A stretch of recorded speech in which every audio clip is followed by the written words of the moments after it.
Worldwide parent coach and conscious educator Sue DeCaro is on a mission to revitalize the joy in parenting. Welcome to Conscious Parents, Thriving Kids, a podcast designed to help parents all over the world create deeper connections with themselves and their children while overcoming life's daily parenting challenges.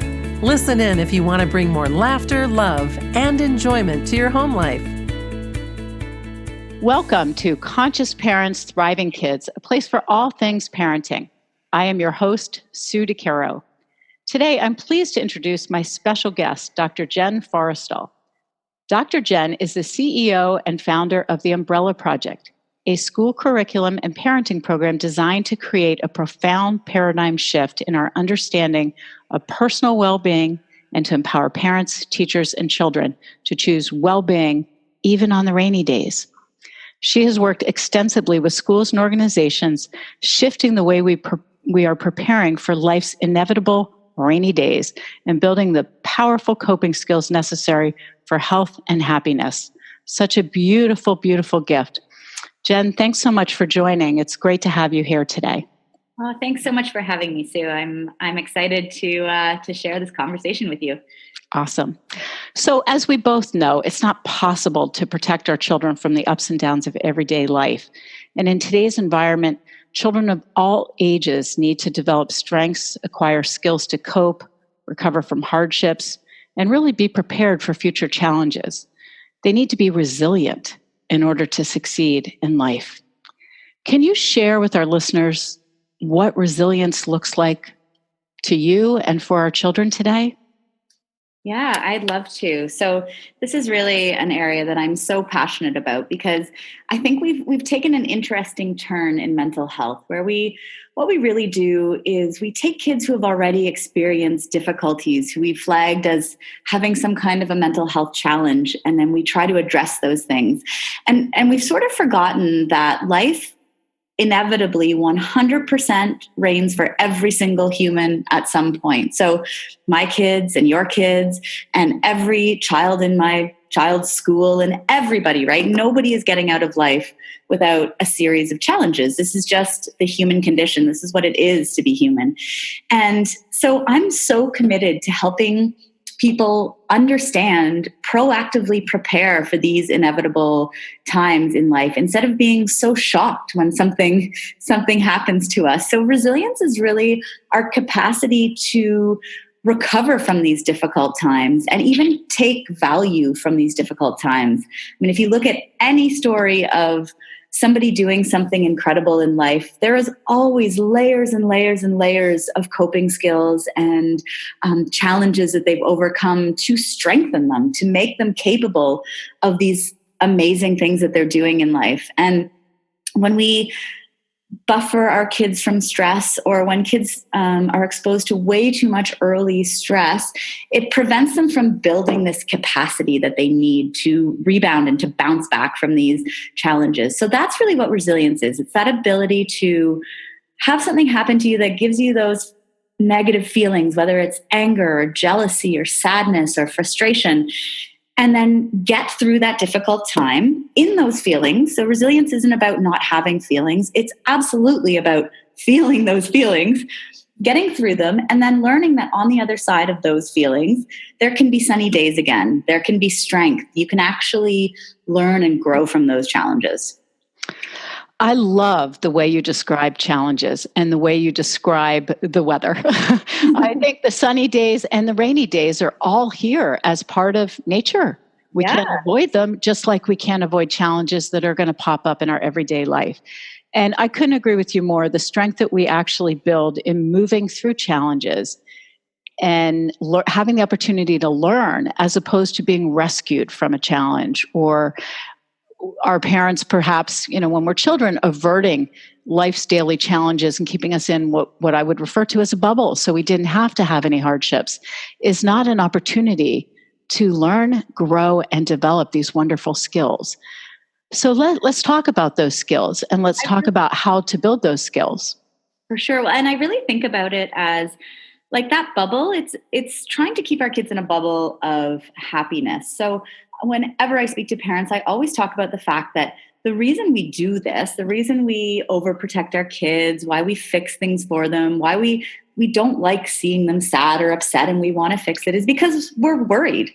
I mean, I'm a parent and I'm worried. I look at the world and the stats and everything I see on social media every day, and I feel concerned. And so when I see my child start to feel anxious or depressed or whatever the feelings are, I have this knee-jerk reaction like I want to fix it. And so I always like to start the conversation just acknowledging that it's okay that we're here. It's okay to be worried about your kids. And this is just about understanding that our response to the worry is actually doing our children a huge disservice in their ability to cope for themselves in the future. So I just wanted to qualify that because I feel like this conversation often comes down on parents for being overprotective. And it's not that. I think it's just our natural response is no longer serving our kids in the way that we need to serve them. I couldn't agree more. And I'm going to just add something to that. I think we parent from a place of fear at times, and worry. Fear and worry go together. And it's very common worldwide. I work with people all the time that have these fears and worries. And I think it's whether you serve them, I like to say the worry comes in, you see it, you acknowledge it, and then you focus on what you can do to support whatever's happening around you, as opposed to taking the worry and running away with it. Does that make sense? Yeah. We don't want to take the worry and live in the worry world.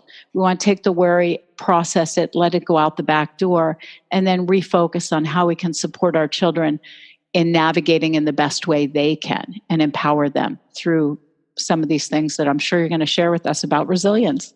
For sure. Yeah.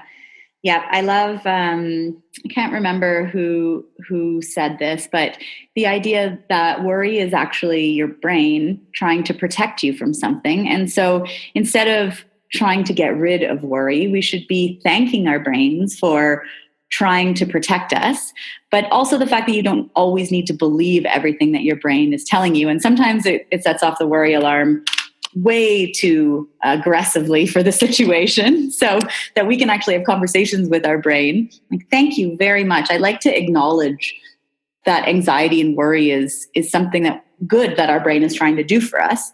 And then say, but I think you might be going over the top this time. I think actually the situation is fine, right? So we don't have to believe everything our brains tell us.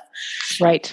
Yeah. Not following it down the rabbit hole, I like to say. Exactly. So resilience and the Umbrella Project is really built on the foundation that life 100% reigns, and that all of our different coping skills weave together to form an umbrella of protection against those experiences for us. So they help to downgrade how stressful those situations feel and actually give us something internal that we can use to protect ourselves in those situations and to make us feel like we have some control in a situation that might otherwise be outside of our control. So when it comes to resilience, that's one of the skills that we talk about in the umbrella. And there's others like self-compassion and mindfulness and a sense of purpose and empathy. There's all different skills that protect us.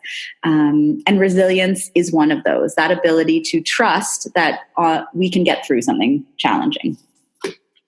So let's talk about how to cultivate this resilience, because I'm sure many of our listeners today would love to take away some key components of the day-to-day life with our children and how we can help our children to be more resilient. So important in today's world.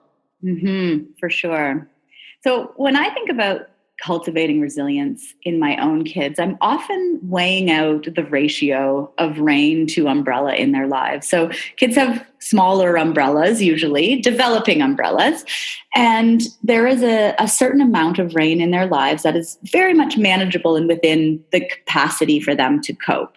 So, and when we allow our children to work through these stressors on their own, so this is sort of like one of the key principles of resilience, is their brains and their bodies actually begin to perceive these stresses as more and more manageable the more they work through them. So the first thing I always recommend is sort of do a umbrella to rain check for your kids, because sometimes that mean friend at school is totally manageable and within their coping skills. And sometimes they need a little extra support and protection from us, right? Depending on what else is going on in their lives at that moment. So I think the first step is always to let them experience as much as they can handle in terms of challenges, not jump in to protect them.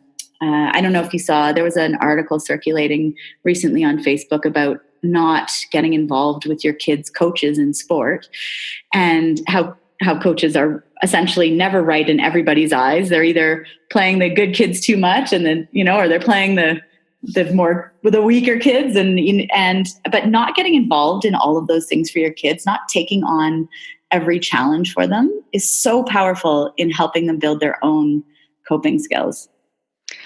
I did see that article, and I absolutely love that. The more we take a step back and watch them, in my opinion, the more we're actually able to see all their skills and talents and abilities in coping, in moving forward. And we can appreciate the fact that they have these wonderful skills because we see them. Whereas if we are stepping in and solving problems and giving them advice and telling them how to move through something with a friend, et cetera, we're actually not seeing our children rise to the occasion and utilize their skills. And perhaps those skills would get squashed in the process because they don't feel they have a need for them. So they're not cultivating and using them. Exactly. And, I love good conversations with kids. So it doesn't mean that we're not having great conversation with them about what they're going through. It just means that we're not telling them what to do or intervening in a way that prevents them from being able to do it themselves. I always think of the classic parenting, like, don't worry, baby, I've got this. Somewhere subtly tells kids, you don't have this, right? I need to get this for you. So I like thinking about that quote when I'm thinking about how much I'm helping my kids through a situation. But one of my favorite questions and great conversation is just asking your kids as they go through a challenge, what does it mean to you? Right? Because we know we're not really what happens to us in life. We're the story we tell ourselves about what those things mean. So for one child who's bullied, for example, they may think, oh, that guy is such a mean guy. Maybe his parents aren't very nice to him. Maybe somebody else is being mean to him, and that's why he's taking it out on me. And another child might think, nobody likes me. I don't have any friends, right? So same exact experience, very different meaning. And if you can ask your kids often, like, what does it mean that you didn't do well on your math test? You can hear what story they're taking from the experiences they're having. And then you can work on shifting only the stories that have a detrimental effect on their well-being or that aren't true, right? If you didn't do well on your math test and it means to you, well, you know what, I had hockey every night this week and I was really busy and I didn't have a chance to study. Well, that's not really a broken story, right? That's a truthful story and that your child can work through. And your child sees it for themselves. I love that. And I have a question that's a little different from yours in using the word curiosity. I'm curious what that looks like or what you feel about that or how you feel about that. Because when we actually ask our children these questions, and as you said, have these wonderful conversations, number one, we see they're capable. And by just making a brief comment or even smiling and nodding, we're actually showing them that we believe in them, that we see their capabilities in moving forward and handling something or understanding that they need to cultivate time to study because they were out all week, et cetera. And so I think it's such a beautiful way to engage a child and really foster the child's belief in themselves too. Yeah, absolutely. I mean, it's so interesting how much kids are often a pretty blank slate and they're just gathering meaning as they go through life, right? And a lot of that comes from your parenting reaction to the things that are happening to them. So a lot of times when we react, if my daughter comes home and says somebody was being mean to me, if I react and say, oh no, that's awful, I can't believe that happened to you, what I'm telling her with my body language, with my voice, with what I'm saying is that something terrible happened to you, right? Instead of the reaction that would maybe tell her, you know what, that sucks. I've been there too, but something normal happened to you. People aren't nice 100% of the time. And that stuff's going to happen, right? And if we can normalize it in their minds, it downgrades the severity of what's happening to them. So I love that you said, even just like the way you smile and nod at them and your subtle language around them really does inform meaning. Absolutely. Mm-hmm. And let's talk a little further about what this requires from parents, because one thing that came to my mind as you were just sharing that is neutrality. Our emotions need to be in check and almost in a neutral place. Well, not almost, definitely in a neutral place where we're not overreacting or underreacting. We're just here in the moment with our child, learning what was going on at school or wherever the situation was. Mm-hmm. And that neutrality is important in what it shares in emotions and meaning to our children. What else is required from parents, in your opinion? So I think along with that neutrality comes time spent, undivided attention with your child. And, sometimes when I'm talking to a parent about resilience, I'll talk literally about 10 minutes a day, right? Just 10 minutes of undivided attention where you don't have your phone on, you're not cooking dinner, there's nothing else that's taking your attention away from your child. And I think that cultivates just awareness of where your child is at. When we're distracted, what we miss is usually not the words, but the body language and the subtlety that is underneath that, right? And that connection with our kids. So I think that's one thing that's definitely needed is undivided attention, even in tiny doses, to really, really understand. And then also just accountability and ownership of your own feelings. So while I love the idea of parenting from a more neutral emotional space and trying to put time between your feeling and your reaction so that, you're parenting based on your values and not your emotions. I also think that, and I mean, correct me, I don't know if this happens to you too, but certainly at least a few times a week, there's times when I might lose my temper or, react in a way I didn't want to, or I'm busy and running out the door and whatever it is. And so being able to own those feelings too teaches your kids that it's okay to have big feelings and it's okay not to react perfectly every single time. But what does it look like on the other side of that, right? That looks like me saying, you know what, guys? Lost my temper. I didn't mean to get upset, but here's why that happened, right? We didn't leave enough time for this, and then everybody was getting stressed and whatever the situation is. So I think ownership is the other huge piece as an adult. I mean, I've worked with a lot of parents whose kids have struggled deeply with mental health issues, and some of that struggle has come actually from perceiving that their parent is perfect and doing all these amazing things and without fault, and feeling like that is way too big of a shoe to fill or a world to step into when they're imperfect. And so I think imperfection is actually like an incredible parenting tool. Wow, I love that. So let me go back to discuss two of the really important key points that you just made. And one is the 10 minutes of connection and 10 minutes of really undivided attention. What I'd love to add that also conveys to your child is that they're valuable. Mm-hmm. They are valuable of receiving your undivided attention.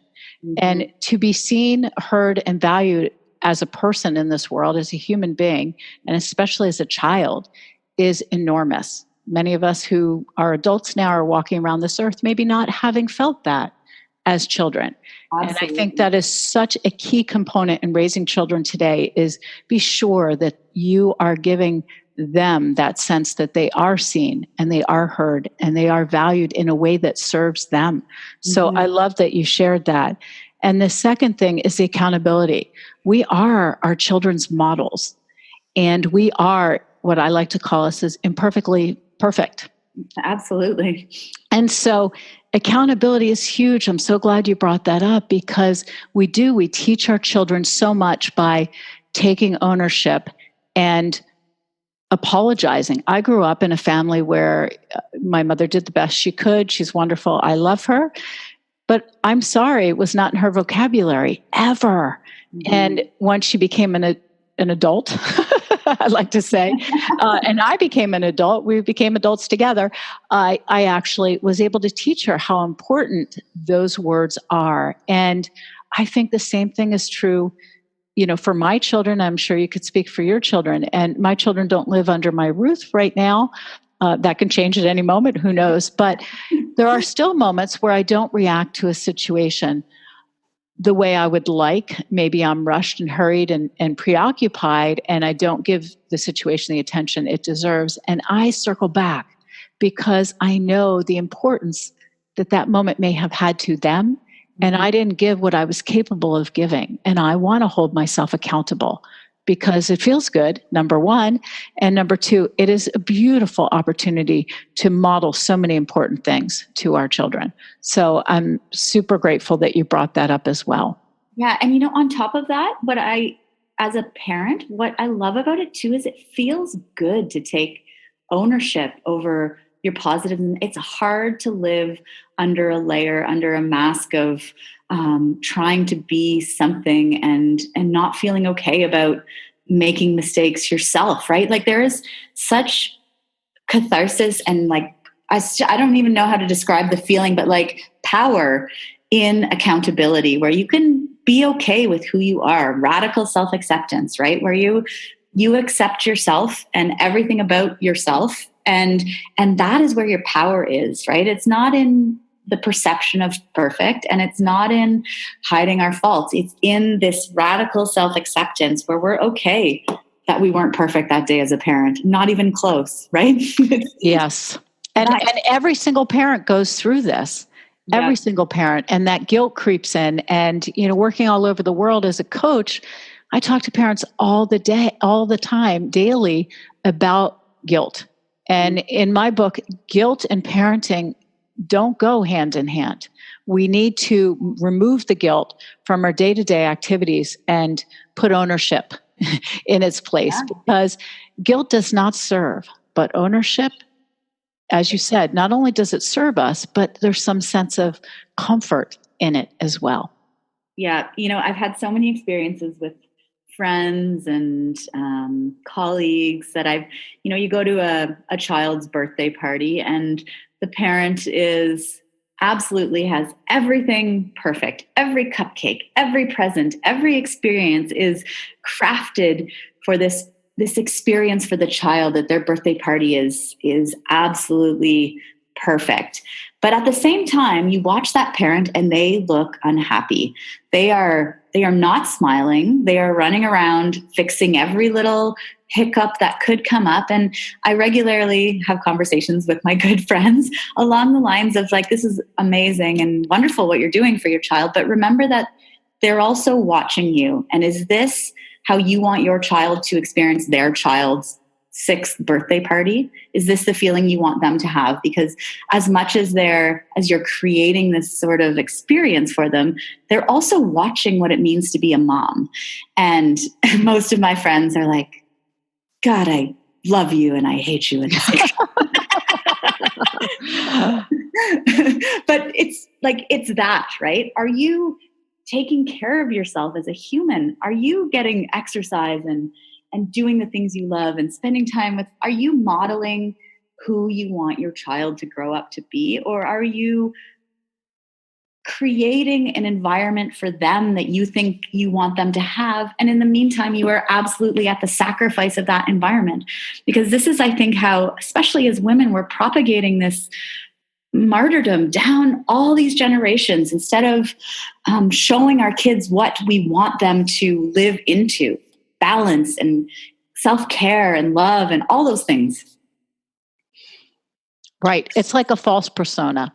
A false persona. And our children are watching every move we make. They're not necessarily listening to everything we say. So I remember as a child, my mother saying, do as I say, not as I do. And so, God forbid I should pick up a pack of cigarettes or anything like that.